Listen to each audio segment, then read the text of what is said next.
First of all, what is your name and may I get a business card? Tonight on Fox 26 KNPN, cell phone footage shows just released Facebook video of a sergeant pulling over a man. We show you that raw footage. And Mayor Bill Faulkner holds an early morning breakfast today. We'll tell you the purpose of this annual event. And we have lots of sunshine, some fantastic temperatures around here. Things are going to continue to warm over the next couple of days.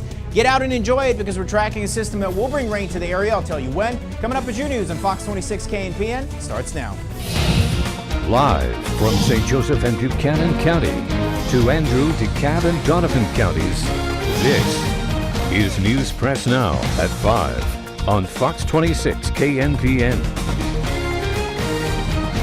Good evening and thanks for joining us here on Fox 26 KNPN. I'm Bob Heater. And I'm Julie Love. First of all, what is your name and may I get a business card? Can I get a business card, Mr. Smith?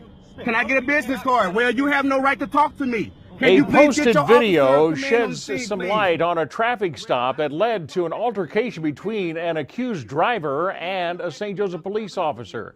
Good evening, I'm Bob Heater. This video shows and was shared on our Facebook page. It shows the driver confronting officers and being pulled over. KNPN cannot confirm this video shows that actual incident, but St. Joseph Police Sergeant Steve Smith is seen in the video. Smith was struck repeatedly by a driver during a traffic stop Tuesday night. He went to the hospital afterwards, and with injuries to his head and hands, Marcus Payton, who appears to be the driver of the vehicle, was charged with a felony, assaulting a law enforcement officer. In this video, the driver demands Sergeant Smith call his boss and show his business card. The driver, who was stopped for speeding, refuses to get out of the vehicle and he threatens to sue. The video ends just after police pull the driver out of the car. The full video that was posted can be viewed on our newspressnow.com Facebook page.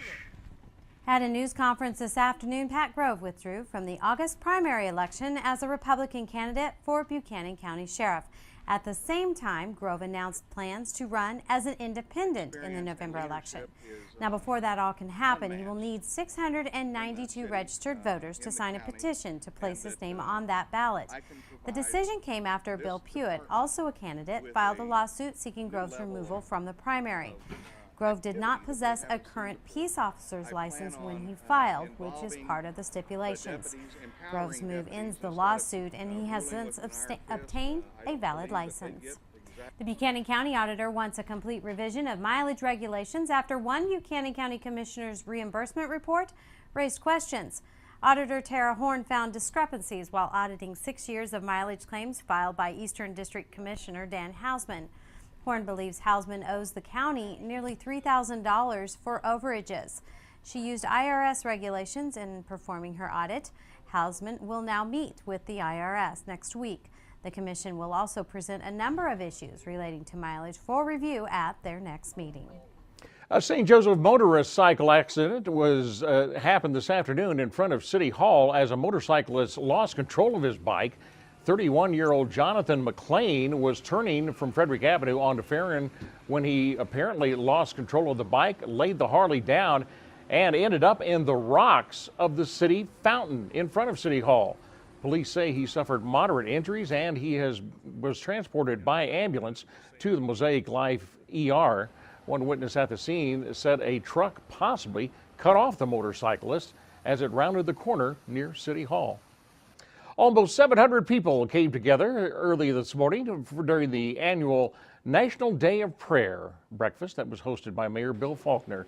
That breakfast brought together business leaders, also high school students, and other community members for the prayer and entertainment.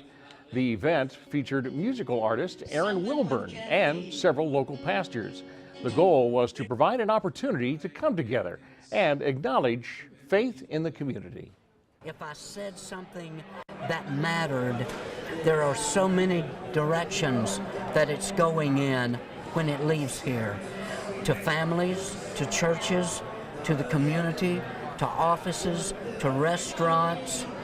And so to have a message with the possibility of reaching that far is a phenomenal thing. The prayer breakfast was sponsored by many community organizations. Wilburn will be returning to St. Joseph in November for the second harvest Thanksgiving meal.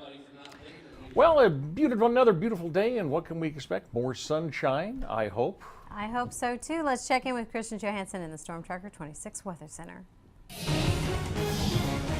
We do have some more sunshine to talk about, but we also have to talk about some hazy conditions. You might be wondering what's going on outside. It's supposed to be very clear, which should be blue.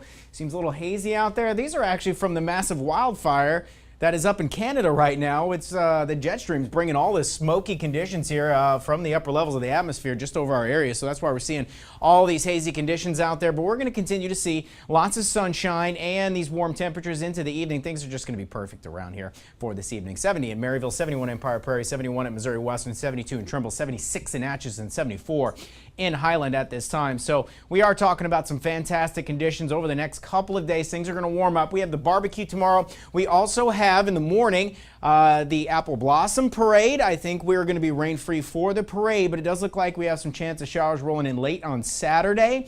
And we are also talking about some rain rolling in, maybe even some storms for Mother's Day. The good news is I think it's going to be late on Mother's Day. I'll show you what I'm talking about coming up in a few minutes when we get to Futurecast. But for this evening, get outside and enjoy it here. We're going to continue to see some fantastic conditions. And you know what? We might get a really nice sunset with these hazy conditions and that smoke in the sky. It might be a little orange tonight. Things are getting warmer here for Friday and Saturday. And again, storms are moving in as our next system tracks through the area. So I'll tell you when to expect some rain and how long it could stick around coming up here in about 7 minutes. Julie? Thanks, Christian. As a Maryville, Missouri couple has made a business of locking people in a room for an hour. Jeremy Baumel and Dee Dee Dino have opened an escape room business called Encryption. An escape room is an interactive game where players must work together to solve a mystery to unlock the door. Encryption has one room called Fool's Gold. The owners gave us a glimpse into how much fun these escape rooms can really be. Complete this task in 60 minutes and Mr. Johnson will be released unharmed. Hurry, I am watching you. They're given a scenario or a mystery to solve, and they have to find clues and puzzles and work with the other people in the room to solve the mystery or save someone or find something or complete something to be successful to then get out. So it's a challenge, and you're not an island, you got to work with each other.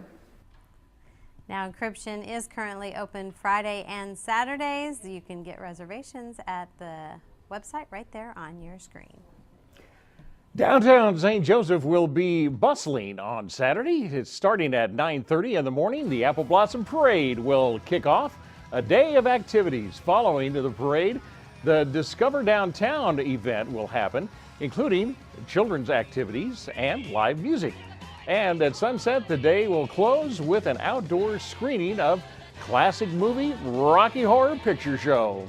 To extend the event to even later hours and also have it be family friendly so that families of all generations can come down, it feels amazing. And the organizers say that event is a celebration of the downtown's revitalization, and everyone is invited. Well, school is almost out, and today we talked to one senior that overcame some difficult obstacles during the year. We'll bring you this heartwarming story. Again, we are seeing some sunshine, some warm temperatures, a little hazy conditions out there from the fires up north, but we're going to continue to see warm temperatures. Enjoy it while it's here. We do have some changes on the way. I'll tell you when, coming up next.